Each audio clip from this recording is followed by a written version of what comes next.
काय विचारलं जातं रेकॉर्डिंग इन प्रोग्रेस. मला वैताग येतो त्याचा.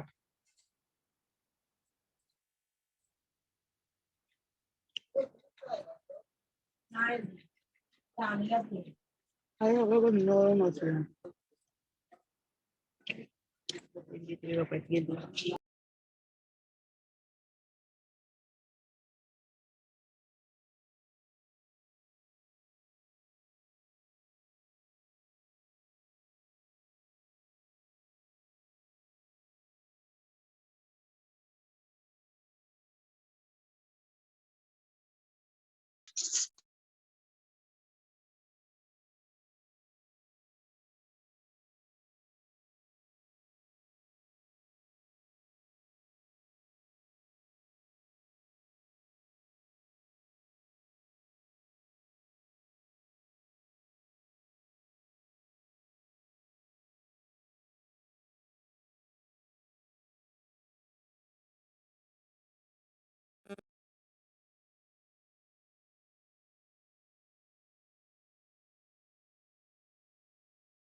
Good morning, everyone.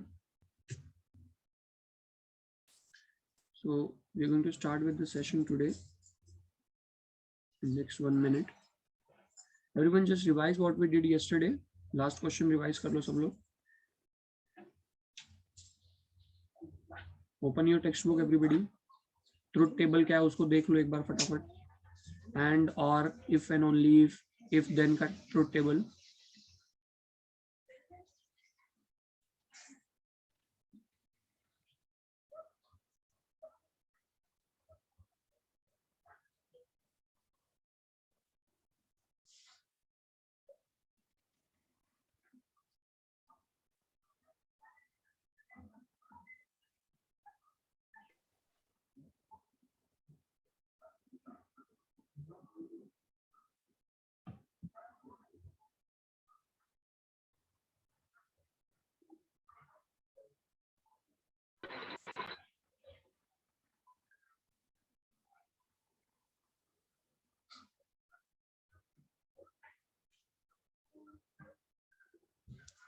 Okay.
Can you all see the black screen I have shared?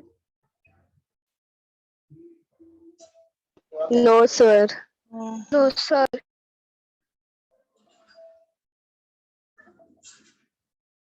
Can you see it now? Yes.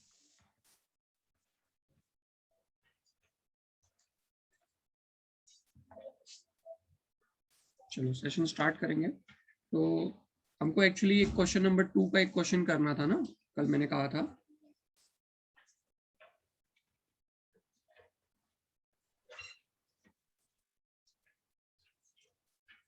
(1.2) logic.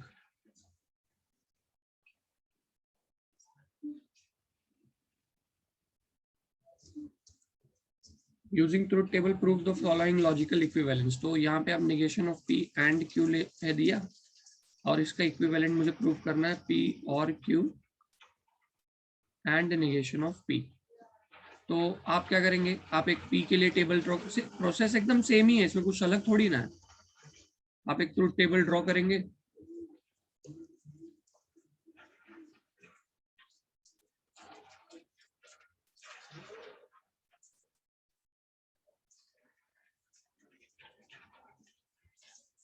एक आप पी के लिए कॉलम ड्रॉ करेंगे, आप क्यू के लिए कॉलम ड्रॉ करेंगे, आप नेगेशन ऑफ पी के लिए कॉलम ड्रॉ करेंगे, फिर उसके बाद negation of P and Q. तो ये आपका एक पार्ट हो जाएगा।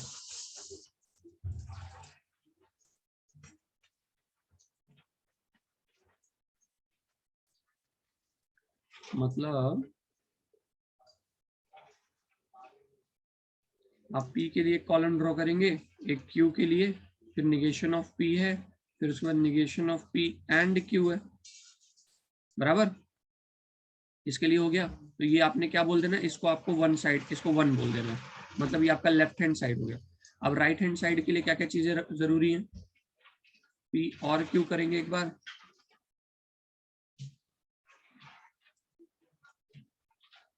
पी और क्यू, पी और क्यू करने के बाद क्या करेंगे हम लोग, उसका हम लोग को क्या करने बोला है, पी और क्यू का एंड करने बोला है, किसके साथ, नेगेशन ऑफ पी के साथ। तो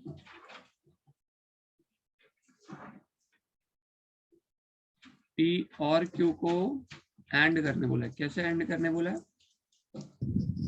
पी और क्यू को, पी और क्यू निकालो, फिर उसका एंड करो, किसके साथ, नेगेशन ऑफ पी के साथ। एंड कर दिया हम लोग ने। अब इसको पॉइंट नंबर 2 बोल देंगे। अब अगर 1 और 2 इक्वल आ गया तो हो गया ना, इक्विवेलेंट हो गया बस, और वही तो करना है और कुछ नहीं। तो इसको यहाँ पे चलो लाइन ड्रॉ कर देते हैं, यहाँ पे लाइन ड्रॉ कर देते हैं, 1 2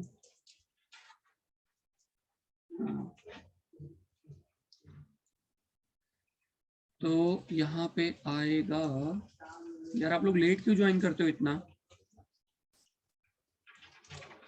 TTFF TF TF, फिर नेगेशन ऑफ P क्या हो जाएगा, FF TT। Everybody turn your camera on, come on quickly. Negation of P and Q, negation of P and Q, यहाँ पे नेगेशन है और यहाँ पे Q है।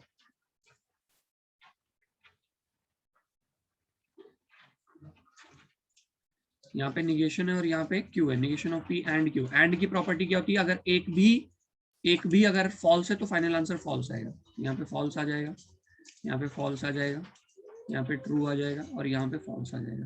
दोनों भी ट्रू है तो ट्रू आएगा। फिर P और Q, तो P और Q मतलब इन दोनों का, एक भी ट्रू है तो ट्रू आ जाएगा।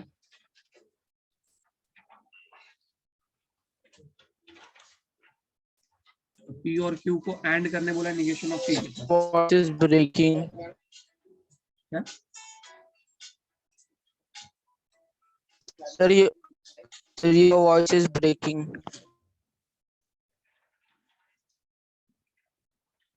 Is my voice breaking, everyone? No, sir. No, sir.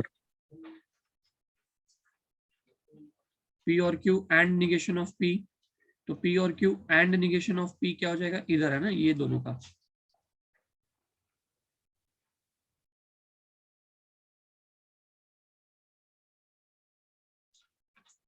P और Q and negation of P,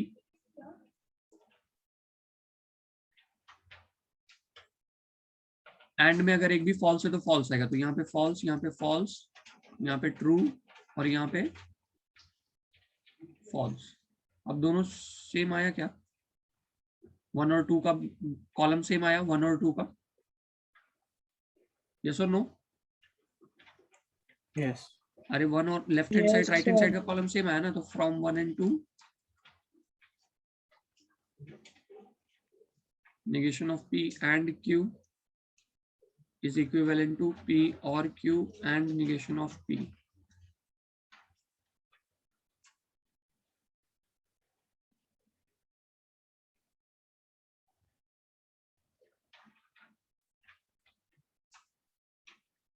रचना ठाकरे, लाया सिड्रल, रक्षित, लावण्या, प्रवीण, फजीला, स्मृति, दीपिका, त्रिशा। आप लोग भी 12th में ही हो ना कि 6वीं 7वीं में हो? तुम्हारा कान खराब है कि तुम्हारा ईयरफोन खराब है, वो बता दो मुझे। How much time should everybody tell you to turn on your camera?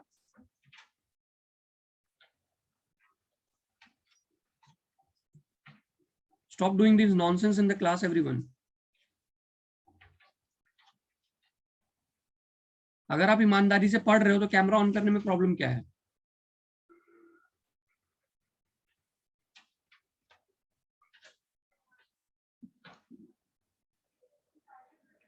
नहीं, तुम अगर कहने के बाद भी कैमरा ऑन करते हो तो सिंपल सी बात है, पूरी दुनिया को पता चलता है कि तुम पढ़ नहीं रहे हो, लॉग इन करके सोए हुए हो।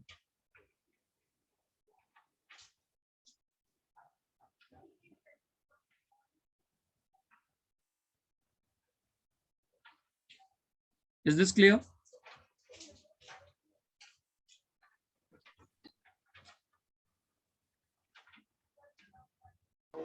Hello, sir. Yes. Sir, how will we understand in P column how much times T and how much times F we have to take? How much time? T. T, yeah, T and F will take, because in some there are 4 times T taken, 4 times F. Then वो तुम्हें कल बताया था ना, अगर PQR रहेगा, PQR 3 alphabet रहेगा, तो यहाँ पे 2:n का फॉर्मूला होता है, वहां पे 2:3 आ जाएगा, मतलब टोटल 8 आ जाएगा। मतलब 4 ट्रू 4 फॉल्स P के लिए, Q के लिए 2 true 2 false, 2 true 2 false, total 8 बार ऐसा करने का। और R के लिए ट्रू फॉल्स ट्रू फॉल्स। कल का सेशन में थे आप? कल के सेशन में थे क्या आप? yes, sir. Sir, show previous page. रुक जाओ भैया आदित्य, 2 मिनट। तो अगर PQR रहेगा तो 2:3 8 हो जाएगा। तो यहाँ पे P 8 हो जाने का मतलब क्या है, यहाँ पे 4 बार ट्रू 4 बार फॉल्स, फिर उसके बाद true true false false, true true false false, फिर true false true false true false true false. कब? जब PQR रहेगा। अगर मान लो खाली P और Q है तो तब वही 2:n के फॉर्मूले में क्या हो जाएगा, 2:n की जगह पे क्या आएगा, 2 आएगा, यानी कि 4। तो मतलब 2 ट्रू 2 फॉल्स और ये फिर ट्रू फॉल्स ट्रू फॉल्स। समझी? Yes, sir.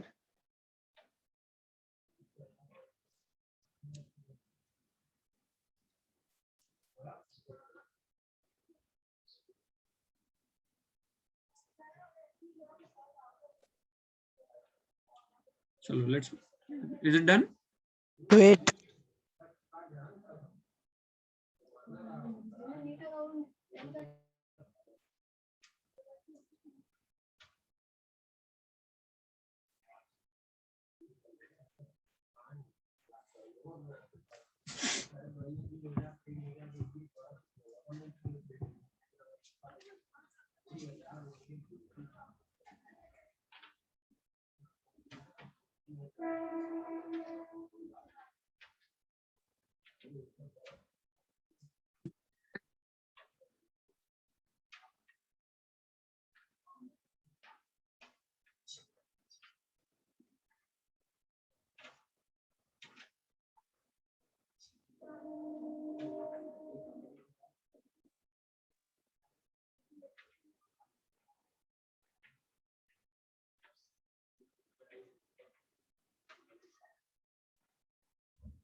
अरे हो गया भाई, क्या इसी पे पूरा लेक्चर इन्वेस्ट करना? Yes, yes. चलो next, quantifiers and quantified statement.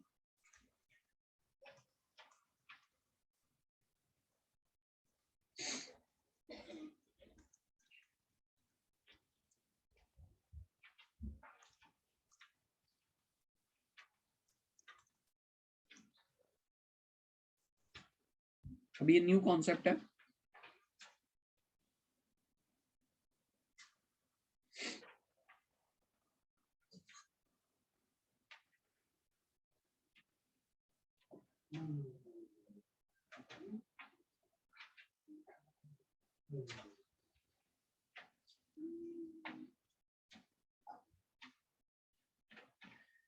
अब इसमें कैसा होता है, दो टाइप के क्वांटिफायर्स होते हैं। ओके, दो टाइप के क्वांटिफायर्स होते हैं, एक होता है यूनिवर्सल क्वांटिफायर और एक होता है एग्जिस्टेंशियल क्वांटिफायर।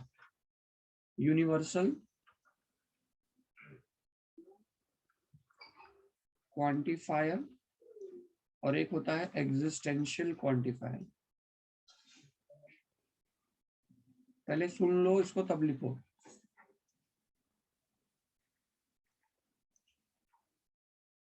पहले लिखो मत, सुन लो।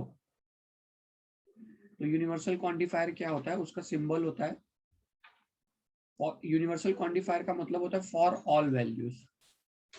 ये सभी वैल्यूज की बात करता है, ईच एंड एवरी वैल्यू। मतलब एक सेट दिया हुआ है, तो उस सेट में मान लो 1 2 3 4 5 ऐसा कुछ नंबर्स लिखे हुए हैं, तो हर एक नंबर की बात करता है, ठीक है, फॉर ऑल वैल्यूज। इसका सिंबल क्या होता है, ये सिंबल होता है। ओके, फॉर ऑल वैल्यूज का ये सिंबल होता है। अब इसका अभी जब एग्जाम्पल करेंगे तो और क्लियरिटी आ जाएगी इस पे। नेक्स्ट, एग्जिस्टेंशियल क्वांटिफायर क्या होता है, for few values. For few values, इसको देयर एग्जिस्ट ऐसे भी लेटर से डिनोट करते हैं, there exist a few value, ऐसा लिखा रहता है। इसका सिंबल क्या होता है, ऐसा उल्टा ई होता है। थोड़ा सा बाउंसर अभी जाएगा, पर आपको अगर सब कुछ अब तक समझ में आया तो ये भी बहुत आसानी से समझ में आएगा। Have patience. अगर हम लोग इसका एक एग्जाम्पल लें, जैसे कि दिया हुआ है सैंपल क्वेश्चन नंबर 1 एक्सरसाइज 1.3 में क्वेश्चन नंबर ले लेते हैं फर्स्ट वाला। ए हमें दिया हुआ है 3 5 7 9 11 12 और बोला है determine the truth value.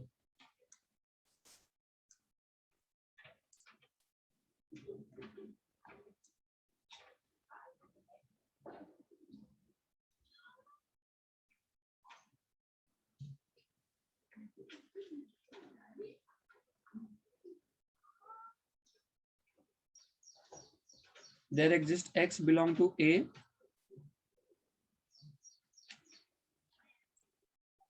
such that x minus 8 is equals to 1। अब मेरे को एक बात बताओ, देयर एग्जिस्ट मतलब क्या होता है, फॉर फ्यू वैल्यूज होता है, फ्यू वैल्यू या वन वैल्यू। कुछ वैल्यूज के लिए हो सकता है वो कुछ वैल्यू 1, एक कोई वैल्यू हो सकती है, हो सकता है 2, लेकिन सब नहीं इंक्लूडेड रहेगा।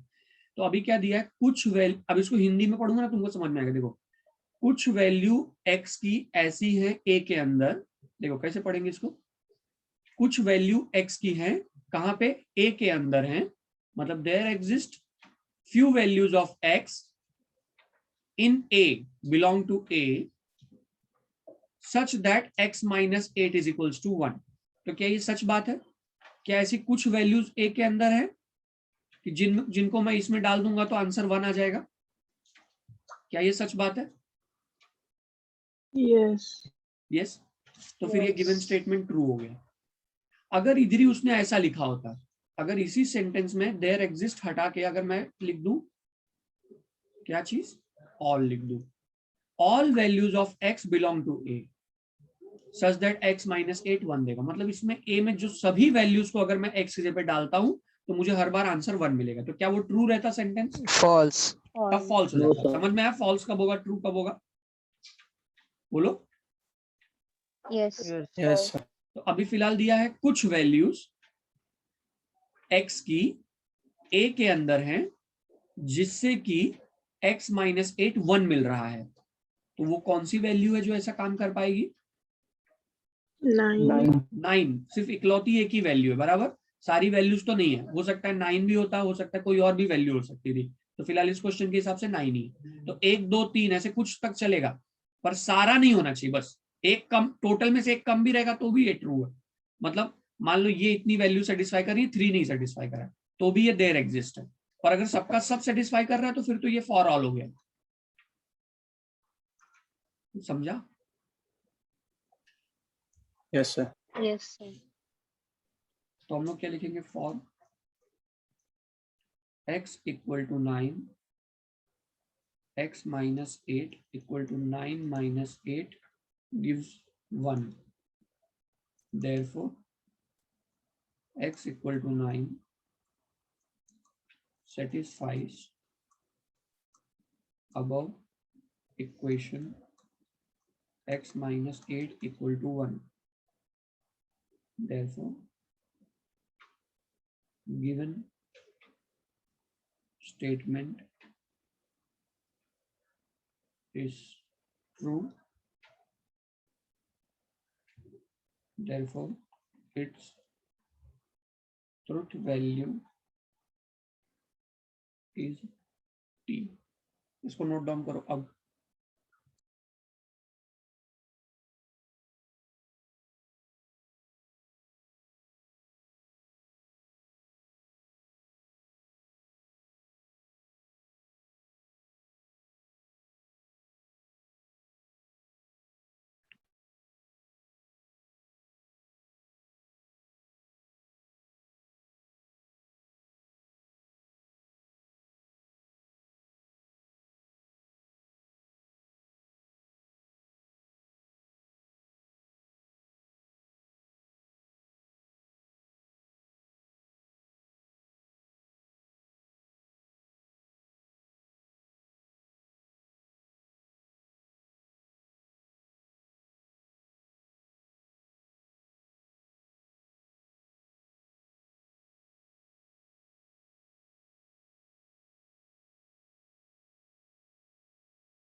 Sir.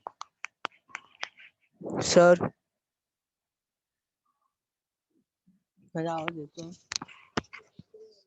Sir.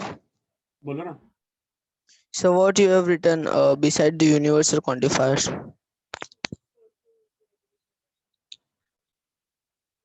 Existential. Sir, here.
Show previous page.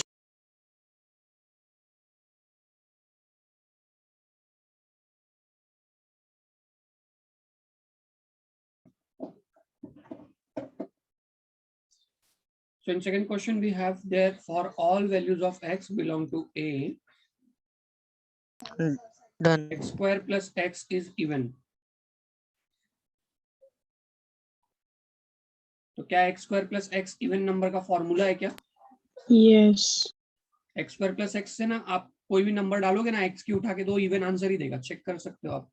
जैसे पहली वैल्यू आप 3 उठा लो तो 3 स्क्वायर प्लस 3 9 प्लस 3 12 आया जो कि इवन नंबर है। फिर उसके बाद 5 स्क्वायर प्लस 5 25 आया plus 3 sorry plus 5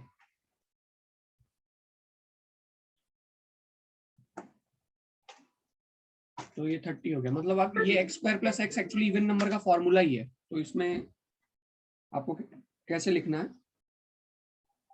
for each x belong to A we get x square plus x as even number। मतलब हर एक वैल्यू x की जो कि A के अंदर है उस पे मुझे अगर मैं x स्क्वायर x में डालता हूँ x स्क्वायर प्लस x में तो मुझे इवन नंबर हर बार मिलेगा फॉर ईच वैल्यू, हर एक वैल्यू के लिए। समझ में आ रहा है? Therefore the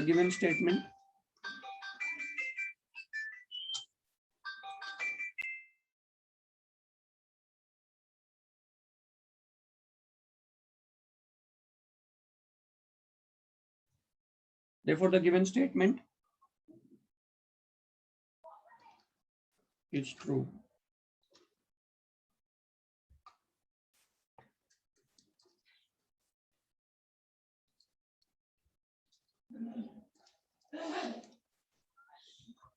सबको समझ में आया? नहीं समझ में आया तो नो बोल दो। ईच की जगह पे आपको कंफ्यूजन हो तो आप लिख सकते हो for all x belong to A।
Go to third solve करो फटाक से।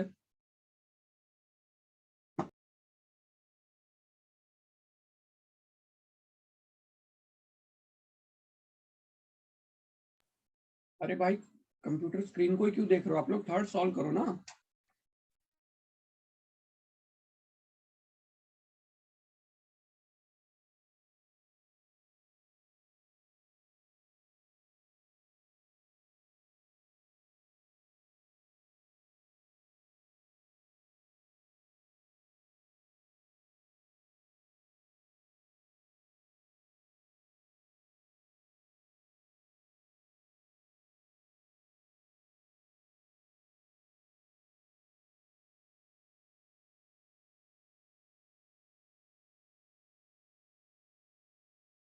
Okay I will explain this one second. इतना टाइम मत लगाओ भाई पूछने में डाउट, तुरंत पूछो सर नहीं समझ में आया, बिंदास एकदम।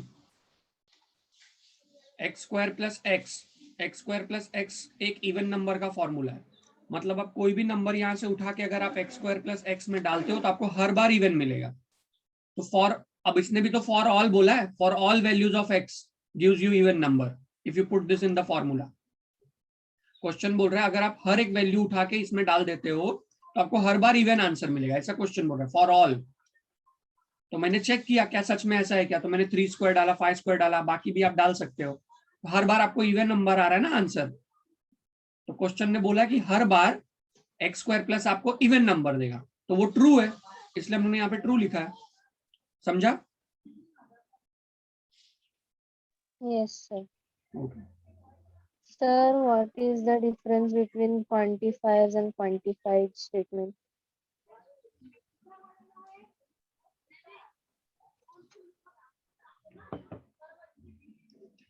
नेक्स्ट पे चलेंगे।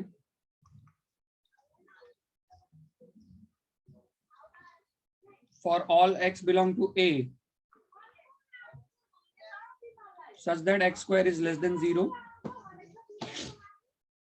So if we take everybody, if for all values of x belong to 8 such that x square is less than 0, तो ऐसा कोई वैल्यू है क्या जो इसको सेटिस्फाई कर रहा है? आपके पास a की वैल्यू क्या दी हुई है? a की वैल्यू आपको दी हुई है 3, 5, 7, 9, 11, 12।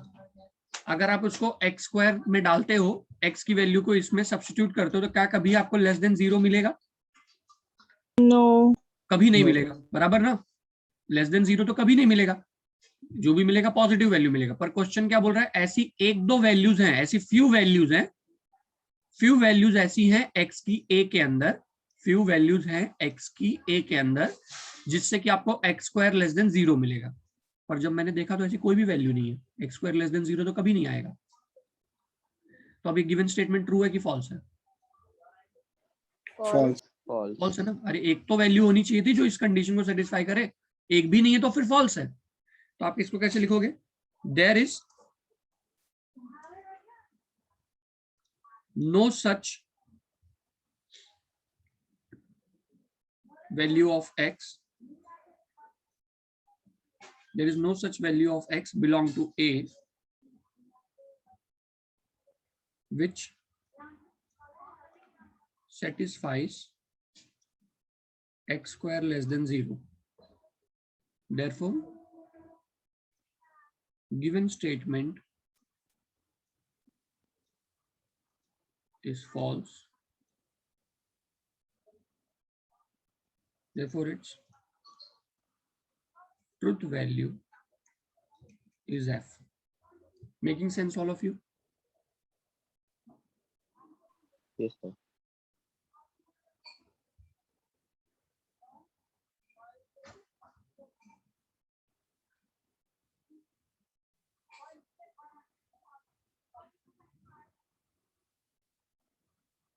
फोर्थ पे जाओ।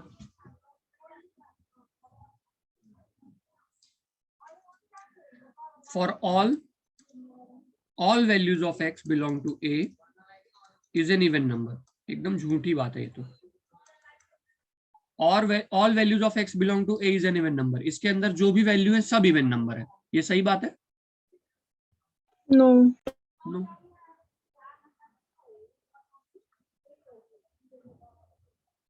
तो हम लोग लिख देंगे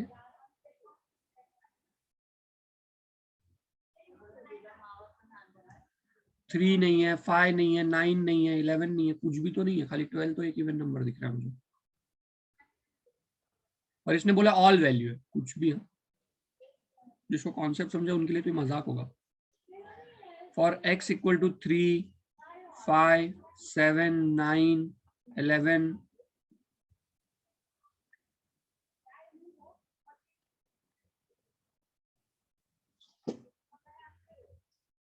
this is not even number.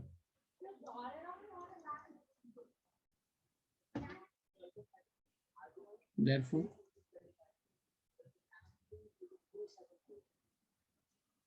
above values do not satisfy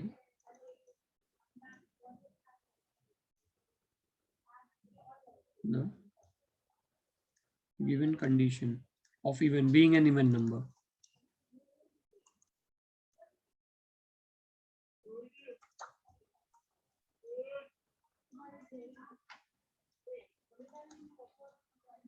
Therefore, its truth value is f.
Done everyone?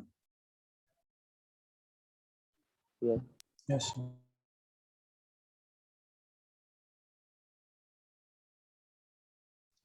अब नेक्स्ट जो कॉन्सेप्ट है वो है राइट डुअल्स ऑफ फॉलोइंग। बहुत इजी है। इसमें क्या करना रहता है,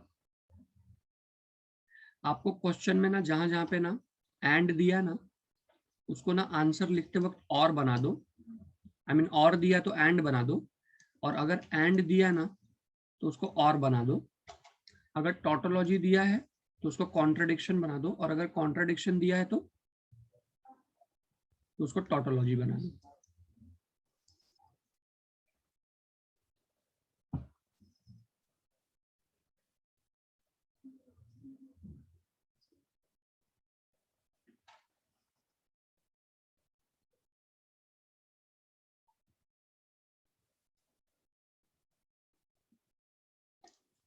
Is it done, Varsha?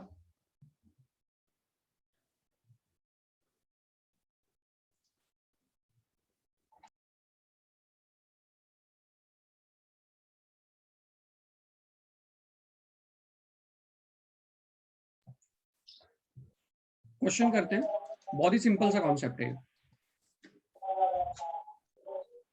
P और Q एंड R, P और Q एंड R, तो इसका डुअल क्या होगा? P एंड Q और R।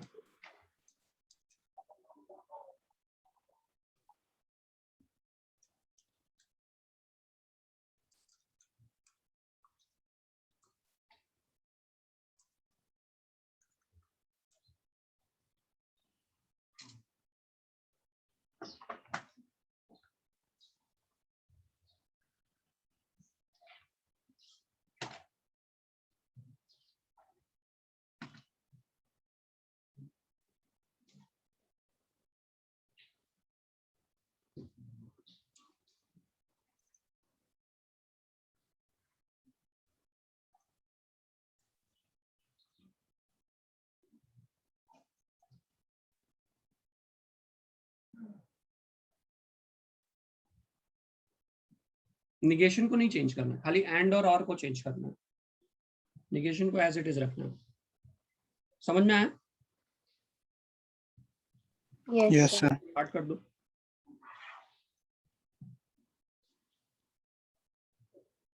Siddhi, are you there?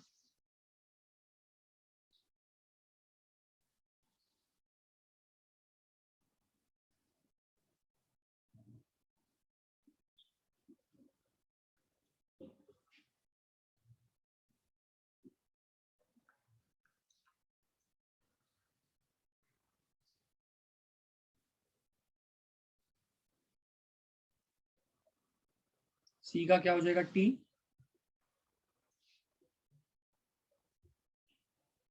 और का एंड, P और Q एंड R। ये बहुत बार 1 मार्क्स के लिए पूछा जाता है।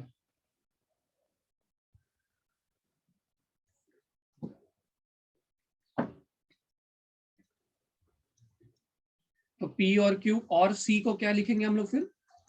P and Q and C का T हो जाएगा। ये केयरफुल रहना, वो C वाला नहीं आता था, बाकी सब याद है।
Done, students? Many of the students have kept their camera off now.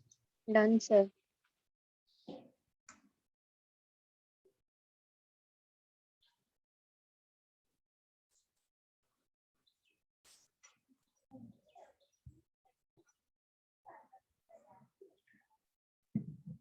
बस इतना ही याद रखो, तुम नहीं पढ़ोगे ना तो कोचिंग क्लासेस का कुछ नहीं बिगड़ेगा, क्योंकि कोचिंग क्लासेस के लिए ना पढ़ने वाले बहुत सारे बच्चे हैं। जो कोचिंग क्लासेस के लिए वो भी नहीं पढ़ रहे हैं, वो तो अपनी लाइफ बनाने के लिए पढ़ रहे हैं, और उनसे कोचिंग क्लासेस का नाम हो जाएगा, उनसे मेरा भी नाम हो जाएगा कि सर आपके अंडर में देखो ये बच्चे ने इतना अच्छा नंबर लाया, उनसे हम लोग का सबका भला हो जाएगा। स्पेशली तुम्हारा लॉस होगा अगर तुम नहीं पढ़ते हो तो, बस इतना याद रखना, तुम्हारे पेरेंट्स का लॉस होगा, और दुनिया में किसी को कोई फर्क नहीं पड़ेगा। आपको चाहिए तो आप अपने साथ ये एक्सपेरिमेंट करके अपने आगे की जनरेशन को बता सकते हो कि भाई मैंने ये एक्सपेरिमेंट किया था मेरी लाइफ से, कि मैं नहीं पढ़ा जस्ट टू चेक कि किसको फर्क पड़ता है। इसका अच्छा खासा रिजल्ट आपको मिलेगा, लाइफ लॉन्ग रोने वाला।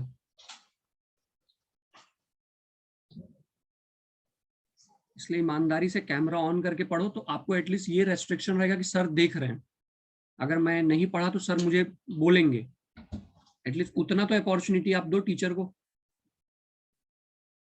कि आप कहीं गलती करते रहो तो आपको करेक्ट कर सके।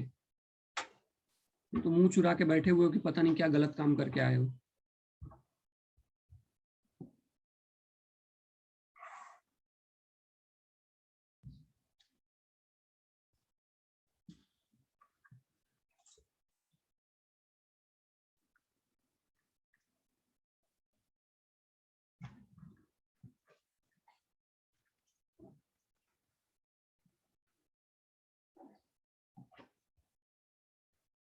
Write negation of following.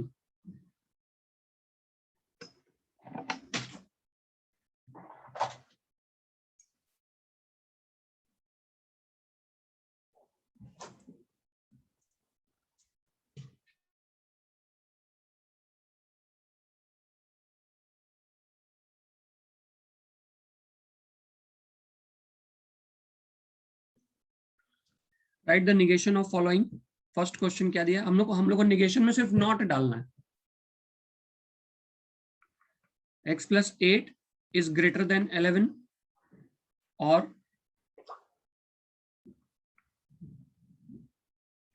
y minus 3 equal to 6। अब इसमें नॉट कैसे डालोगे आप? अब देखो मैं जैसे बता रहा हूं उसी हिसाब से इस क्वेश्चन को लिखना है, सब लोग ध्यान से देखना। पहले वाला जो क्वेश्चन था उस हिसाब से ये नहीं है। अब इसमें थोड़ी सी स्टोरी चेंज हो गई। पहले जो क्वेश्चन था सिंगल सेंटेंस दिया रहता था तो हम लोग नॉट डालते थे, जैसे लिखा रहता था Mumbai is capital of India, right? याद है आप लोग को? तो आप लोग लिख देते थे Mumbai is not capital of India. फिर तुम लोग बोल रहे सर मीनिंग तो चेंज हो गया, तो मैं कहा कि मीनिंग से फर्क नहीं पड़ता।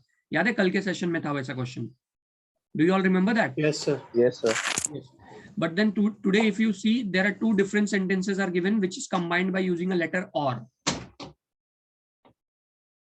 तो अब आप क्या करोगे? एक को पहले P बोल दोगे, x plus 8 greater than 11, फिर एक को आप Q बोल दोगे, y minus 3 equal to 6, और इसको जो है आप क्या करोगे? सिंबॉलिक फॉर्म में अरेंज करोगे।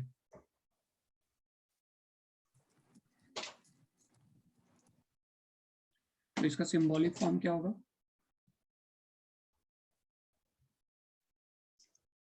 क्या होगा बताओ?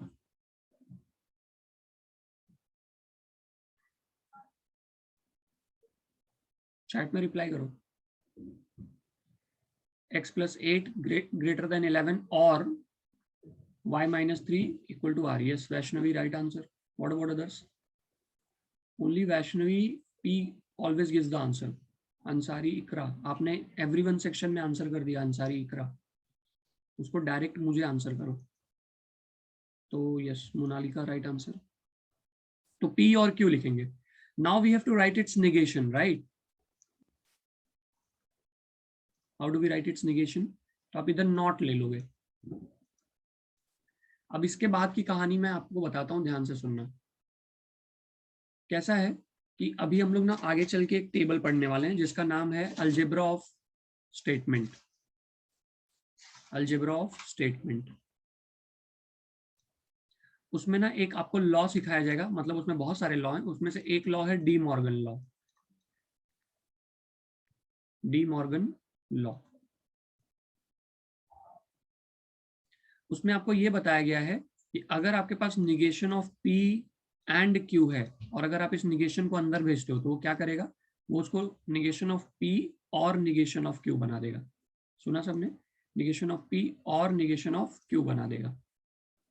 मतलब जब निगेशन अंदर जाएगा ना तो एंड को और बना देगा।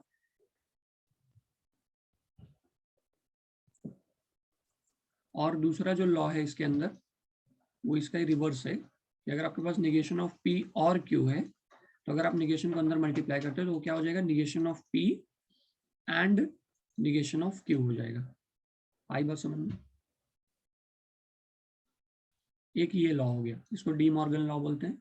और दूसरा जो इंपॉर्टेंट लॉ है वो है कंडीशनल लॉ। इन दोनों को आपको याद रखना है, बाकी सब नहीं भी थोड़ा सा याद रहा तो फिर आप फिर भी सोल्यूशन निकाल लोगे। नेक्स्ट लॉ है कंडीशनल लॉ।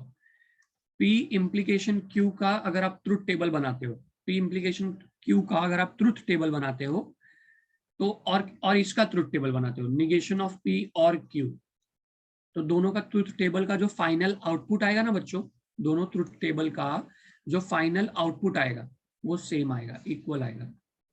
तो हम लोग क्या बोल सकते हैं, P implication Q is equivalent to negation of P और Q। ये बात समझ में आया सबको?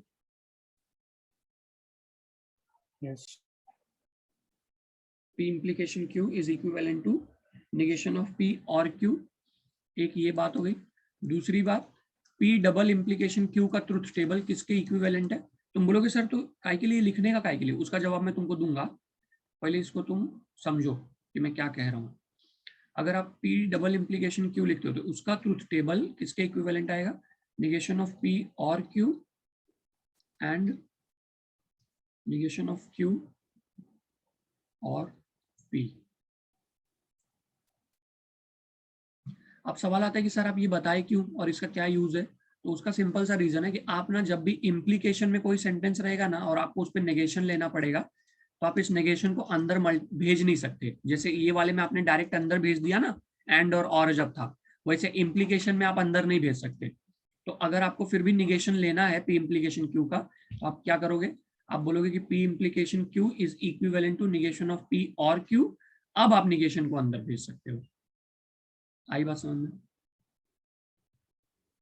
मतलब अगर आपके पास इम्प्लीकेशन है ना, क्वेश्चन में आपको इम्प्लीकेशन दिया हुआ, जैसे ऐसा दिया हुआ था, x + 8 greater than 11, then if x + 8 is greater than 11 then y - 3 is equal to 6। तो if then आया तो फिर इसी सेंटेंस को हम लोग P इम्प्लीकेशन Q लिखते, बराबर है ना?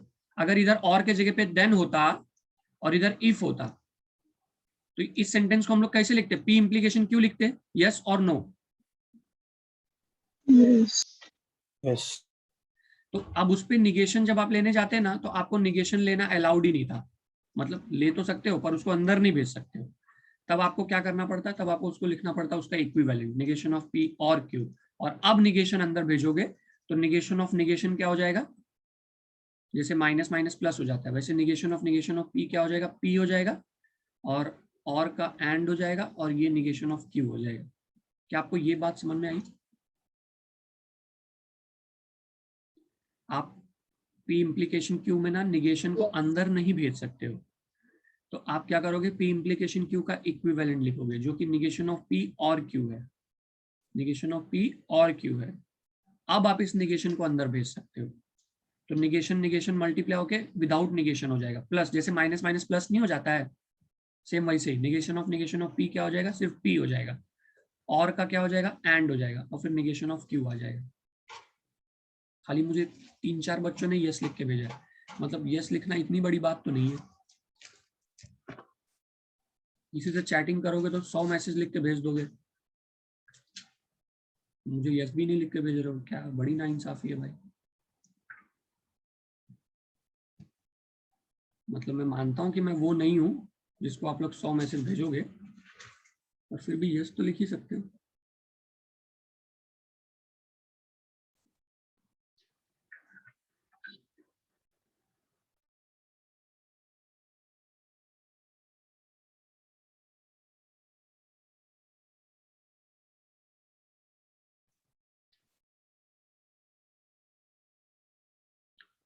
So what you will do now, let's go back to our original question।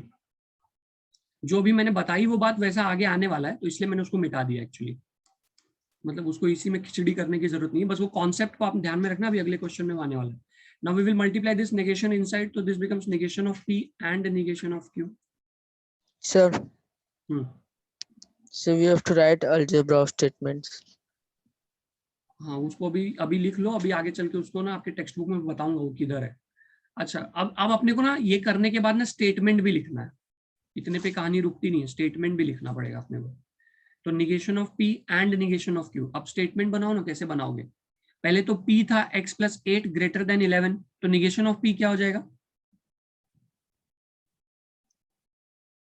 P पे नॉट डालना है, तो x+8 ग्रेटर देन 11 का क्या हो जाएगा? x+8 not greater than 11. फिर उसके बाद और निगेशन ऑफ Q क्या हो जाएगा? y-3 नॉट इक्वल टू 6 हो जाएगा. सबको समझ में आया ये पूरा स्टेटमेंट? पूरा ये क्वेश्चन क्लियरिटी मिली? Yes. Yes, sir. ओके.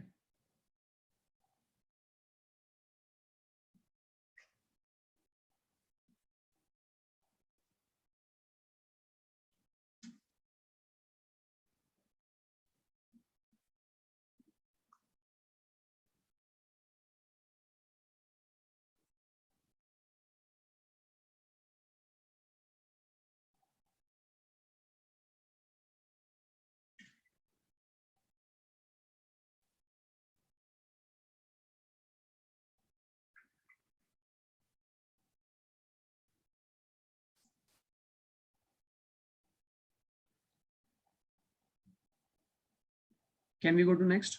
इस अलजेब्रा ऑफ स्टेटमेंट को भी लिख लो, क्योंकि इसी के बेसिस पे भी अगले क्वेश्चन सॉल्व होने होंगे.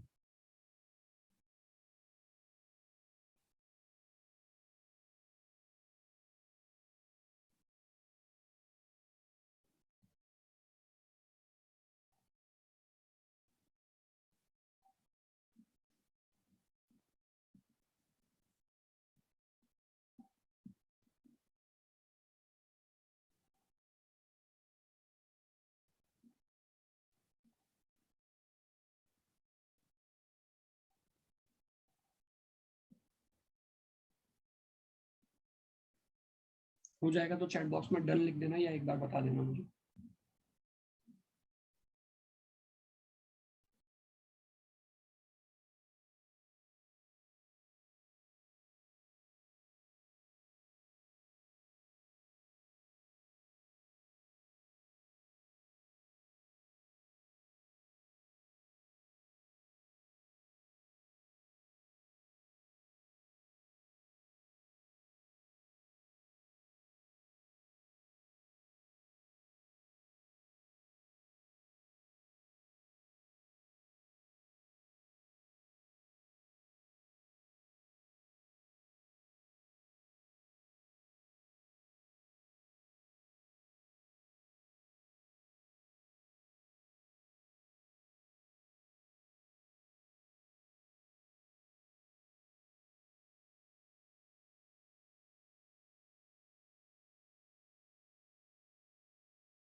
अभी देखो नेक्स्ट क्वेश्चन इसमें क्या दिया हुआ है.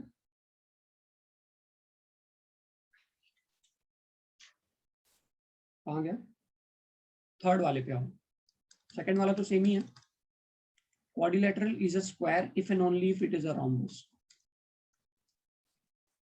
सेकंड वाला होमवर्क ले लो.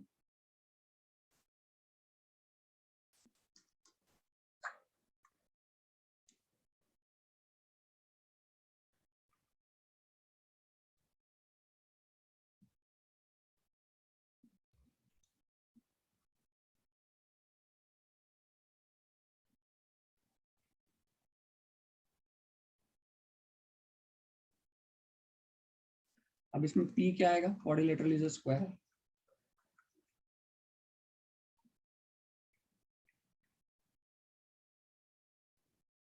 Q क्या आएगा? Quadrilateral is a rhombus. इसका सिंबॉलिक फॉर्म क्या आएगा? P double implication Q। अब हमें बोला है negation. Varsha, I will not show the previous page now. अब इसका निगेशन मुझे लेना है।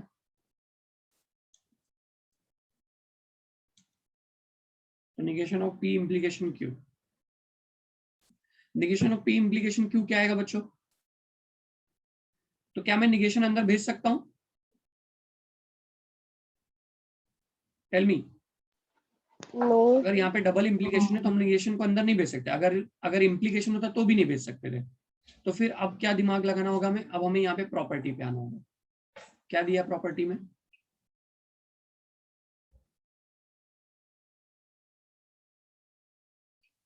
कि P डबल इम्प्लीकेशन Q को आप ऐसा लिख सकते हो, निगेशन ऑफ P और Q and negation of Q और P। ये बात समझ में आ रही है? Yes. तो इस काम को आप कर देंगे। You have to be very careful while doing this. तो यहाँ पे क्या आ जाएगा? निगेशन को एज इट इज रखो और कंडीशनल लॉ लगा दो। ठीक है, निगेशन को एज इट इज रखो और कंडीशनल लॉ लगा दो। तो आपको मिलेगा निगेशन ऑफ P और Q and negation of Q और P। यही है।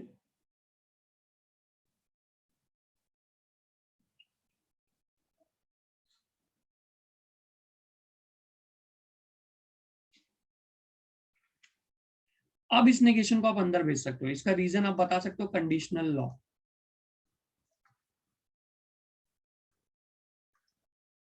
अब निगेशन को अंदर भेज दो तो ये निगेशन पहले ब्रैकेट के पास जाएगा और दूसरे ब्रैकेट के पास जाएगा। तो क्या हो जाएगा?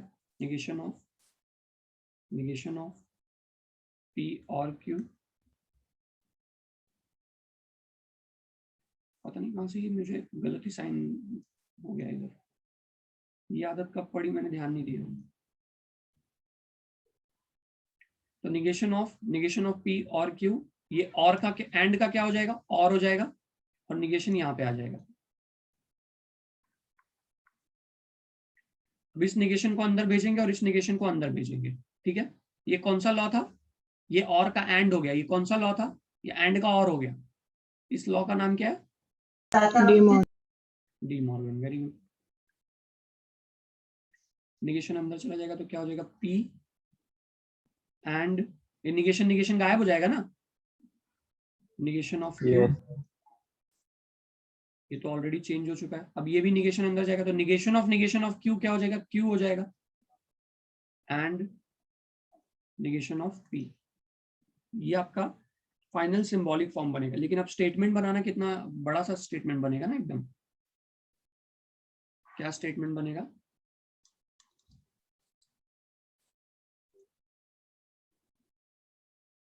पहले तो इसको देखो सिर्फ, P and negation of Q। मतलब P and negation of Q को कैसे लिखोगे? Quadrilateral is a square and negation of Q ना, तो इट इज नॉट रोम्बस। ये पार्ट, ये ब्रैकेट समझ में आया बच्चा लोग? ये ब्रैकेट समझ में आया? Yes, sir. P and negation of Q मतलब quadrilateral is a square. P लिख दिया मैंने, फिर मुझे एंड दिया हुआ था तो एंड लिख दिया मैंने, फिर उसके बाद निगेशन ऑफ Q दिया हुआ था मतलब क्वाड्रिलेटरल इज अ रोम्बस में मुझे क्या डालना होगा? क्वाड्रिलेटरल इज नॉट रोम्बस डालना होगा। आई होप यहां तक समझ में आया। Yes, sir. Yes. Yes, sir. फिर उसके बाद क्या सिंबल दिया इन लोगों ने? क्या सिंबल दिया उसके बाद? और और। तो लिखो और, फिर दूसरे ब्रैकेट पे आ जाओ, Q and negation of P। तो आप क्या लिखोगे? और क्वाड्रिलेटरल इज रोम्बस एंड दिया हो तो एंड निगेशन ऑफ P दिया है It is not square. I hope this makes sense to all of you.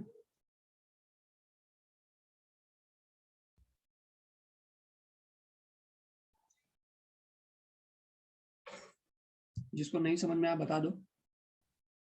देखो आपको ये घबराना नहीं है कि सर मैं ही बार बार डाउट पूछता हूँ, आप सर कहीं मुझे कुछ बोल तो नहीं दोगे। अरे भाई नहीं बोलूंगा यार,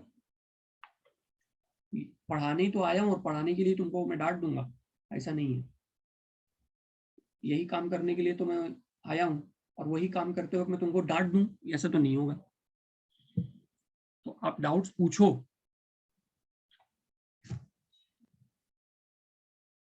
लेकिन कंसंट्रेट भी करो साथ में। इस ये फ्रीडम, आप डाउट पूछने का फ्रीडम के जगह पे आप कंसंट्रेट नहीं करो तो इसमें आपका लॉस है। मैं तो फिर भी एक्सप्लेन कर दूंगा, मुझे क्या पता कि आपने कंसंट्रेट नहीं किया कि किया है, मैं तो एक्सप्लेन कर दूंगा, but then at the end it will be your loss. Concentrate करो, डाउट्स पूछो, this is the only two thing. और दुनिया का कोई भी टीचर आपको बहुत अच्छा पढ़ा के जाएगा।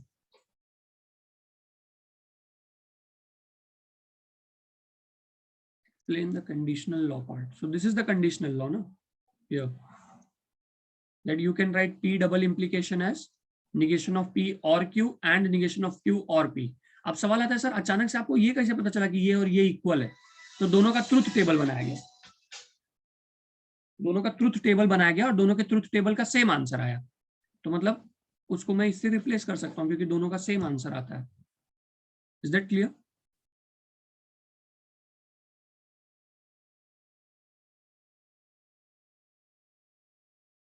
अब इसको आपको याद रखना।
Hello, sir.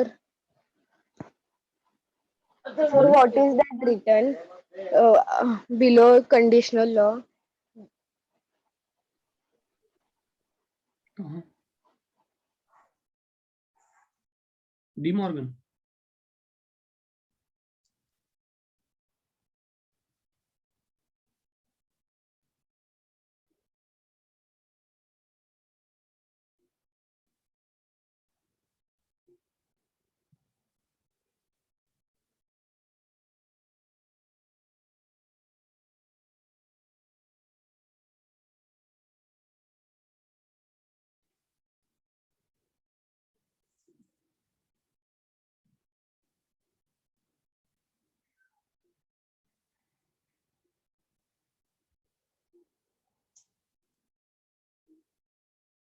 Done, sir.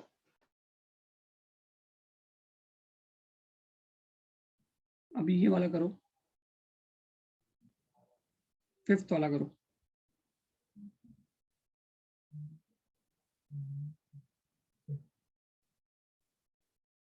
It is cold and raining आप लोग कर लोगे ना, एक को P बना दोगे एक को Q और उस पर निगेशन ले लोगे तो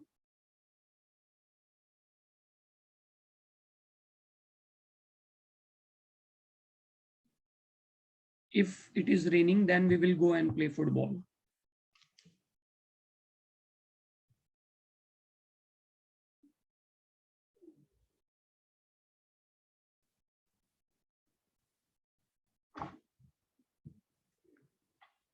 फिफ्थ वाला करो दोस्तों, if it is raining then we will go and play football.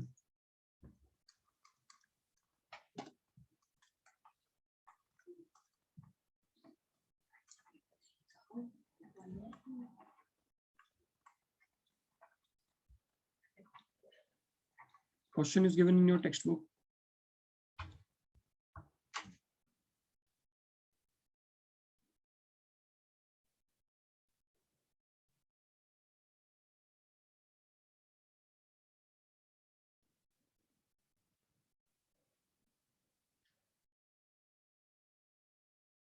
Is the screen visible? Yes, sir.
Can you all see the screen I have shared?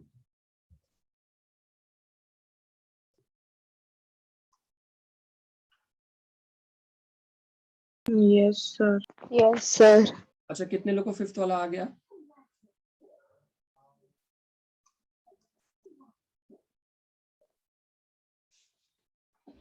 P वाला, पी स्टेटमेंट क्या है? It is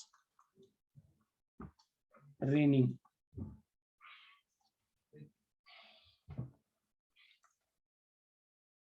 और Q क्या है?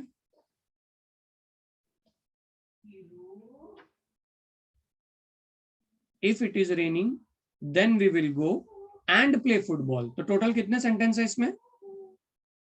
3. हाँ, यही बात लोगों को नहीं समझ में आएगी।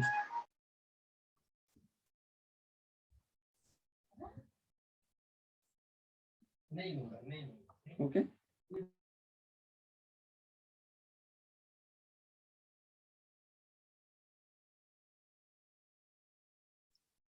We will play football. अब इसको कनेक्ट करते हैं सिंबॉलिक फॉर्म में। तो if it is raining then, तो P implication, we will go, then के बाद क्या है? वी विल गो मतलब क्यू, फिर उसके बाद आता है एंड प्ले फुटबॉल। अब जाके क्या करेंगे वहां पे? इसको आर ले लेते हैं, प्ले फुटबॉल। आई बात समझ में यहाँ तक? कितने लोग ने ये मिस्टेक किया, आर नहीं लिया? कितने लोग ने? Raise your hand. लिया था? ओके, ठीक है, कोई बात नहीं, ये चीज मिस हो जाती है, बट आई होप अब आगे से नहीं होगा ऐसा। Now we will take negation on this. पर नेगेशन तो अंदर जा ही नहीं पाएगा क्योंकि यहाँ पे इम्प्लीकेशन है। तो हम लोग फॉर्मूला लिखेंगे पहले कि क्या फॉर्मूला है। फॉर्मूला हमें बताता है कि अगर हमारे पास पी इम्प्लीकेशन क्यू है तो आप उसको लिख सकते हो negation of P and Q.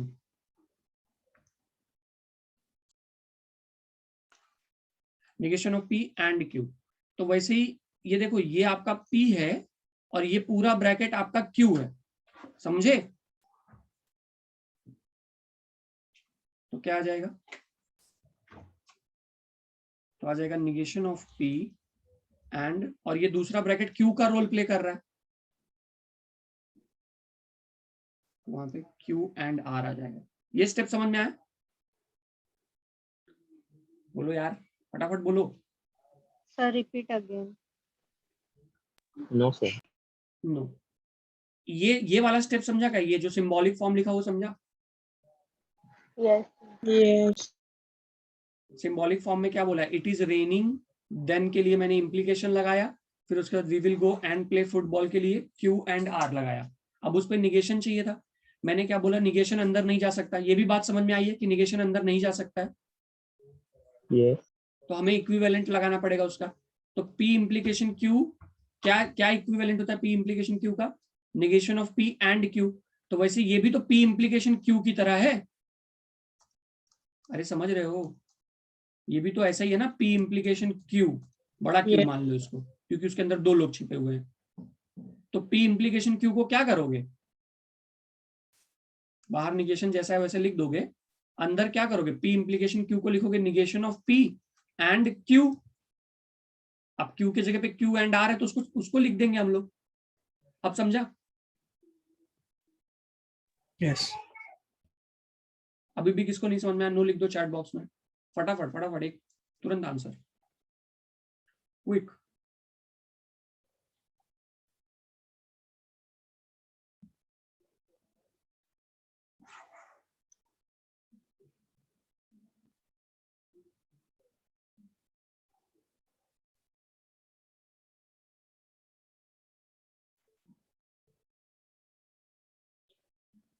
Okay, ठीक है, देखो मैं फिर से एक बार बताता हूँ, नहीं समझ में आया फिर से बताता हूँ। ये पी इम्प्लीकेशन क्यू तक समझ में आया है क्या? इसका रिप्लाई करो फटाक से। ये P implication Q and R Yes. किस स्टेप तक समझ में आया? यस। तो इसको मैं ऐसे बोल सकता हूं कि ये P इंप्लीकेशन कैपिटल Q बोल सकता हूं इसको मैं, मतलब थोड़ी देर के लिए इस ब्रैकेट को कैपिटल Q मान लेता हूं। तो फिर ये क्या हो जाएगा, P इंप्लीकेशन कैपिटल Q का इक्विवेलेंट क्या है, negation of P, negation of P बराबर निगेशन ऑफ P, उसके बाद और Q। Q। अच्छा मैंने इधर उल्टा लिखा हुआ,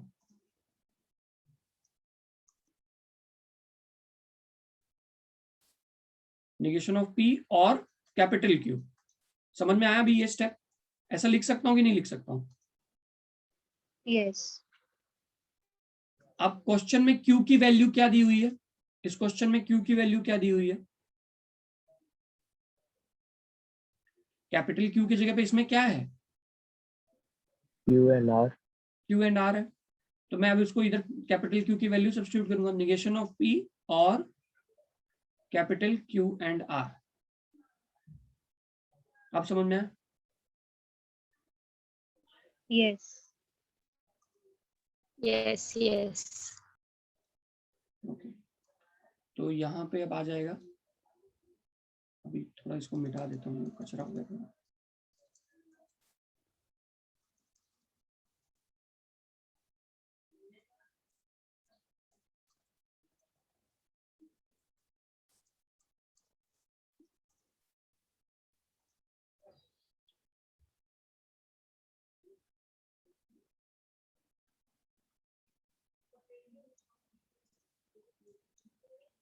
तो यहाँ पे आ जाएगा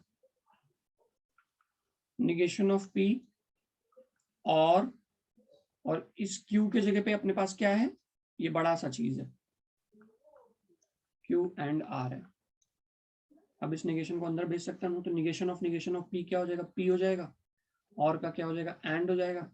फिर यहाँ पे आएगा negation of Q and R, negation of P क्या हो जाएगा, P हो जाएगा, और का एंड हो जाएगा, और निगेशन अंदर चला जाएगा। अब निगेशन ऑफ Q को अंदर भेज दो, निगेशन को अंदर भेज दो, आई मीन टू से, तो यहाँ पे आ जाएगा निगेशन ऑफ Q और निगेशन ऑफ R।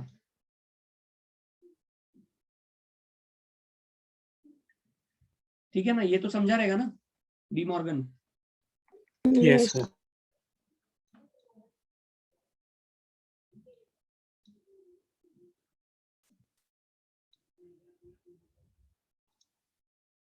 अब इसका हम लोग स्टेटमेंट लिखेंगे।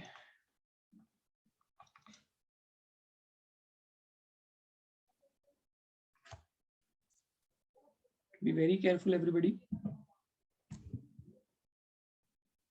स्टेटमेंट कैसे लिखा जाए इसका, तो पहले तो P का P दिया हुआ यहाँ पे, P में तो कोई बदलाव नहीं है, तो हम लोग लिखेंगे इट इज रेनिंग, P तो P है ना, तो हम लोग लिखेंगे it is raining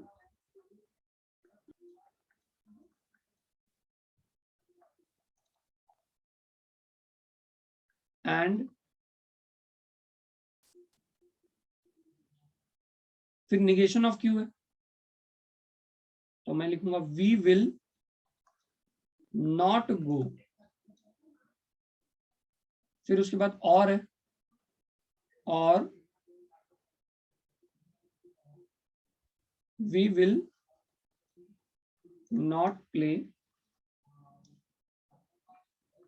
football, make note of it.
Done students? Yes, sir. अब जैसे इसी में और भी क्वेश्चंस हैं, देखो क्या है, छोटे छोटे क्वेश्चंस हैं। 6th वाला क्या दिया हुआ है? 6th वाला √2 इज रैशनल नंबर, ऐसा दिया ना, तो उसका आंसर आप क्या लिखोगे? एक ही सेंटेंस है तो उसमें थोड़ी ना आप ज्यादा कुछ करोगे, आप सीधा लिखोगे √2 इज नॉट रैशनल नंबर, खत्म। फिर आपके पास ये 8th वाला दिया हुआ है, क्या दिया हुआ है 8th वाला?